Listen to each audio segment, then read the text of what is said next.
నేడు కడపగడ్డపై ఎంఐఎం మరియు కాంగ్రెస్ నాయకులు టిప్పు సుల్తాన్ను గొప్ప స్వాతంత్ర సమరయోధుడిగా చిత్రీకరిస్తూ కొత్త నాటకానికి తెరలేపారు. కానీ ఈ ప్రచారం వెనుక ఉన్న అసలు నిజాలేంటి? అబద్ధాలతో ప్రజలను నమ్మించాలనుకుంటున్న నాయకులారా, కర్ణాటక హైకోర్టు చేసిన వ్యాఖ్యలు మీకు వినిపించడం లేదా? టిప్పు సుల్తాన్ బ్రిటిష్ వారితో పోరాడింది కేవలం తన సామ్రాజ్యాన్ని, తన అధికారాన్ని కాపాడుకోవడానికే తప్ప అది స్వాతంత్ర పోరాటం కాదు అని న్యాయస్థానం స్పష్టంగా చెప్పిన నిజాన్ని ఎందుకు దాచిపెడుతున్నారు? మన రాయలసీమ గడ్డపై, ముఖ్యంగా సిద్ధవటం కోట పరిసరాల్లో టిప్పు సుల్తాన్ చేసిన దాడులు, మన ఆలయాల విధ్వంసం చరిత్ర పుటల్లో మాయని మచ్చలు.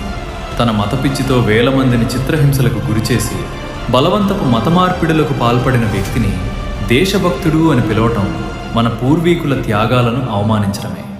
కేవలం ఓటు బ్యాంక్ రాజకీయాల కోసం, ఒక వర్గం ఓట్ల కోసం దేశ చరిత్రను అపహాస్యం చేస్తారా? భగత్ సింగ్, సుభాష్ చంద్రబోస్, అల్లూరి సీతారామరాజు వంటి మహనీయుల సరసన టిప్పును నిలబెట్టాలని చూడటం మీ రాజకీయ దివాలా కోరుతనానికి నిదర్శనం. కోర్టు తీర్పులను, చారిత్రక ఆధారాలను పక్కన పెట్టి మీరు చేసే ప్రచారాన్ని కడప ప్రజలు గమనిస్తూనే ఉన్నారు.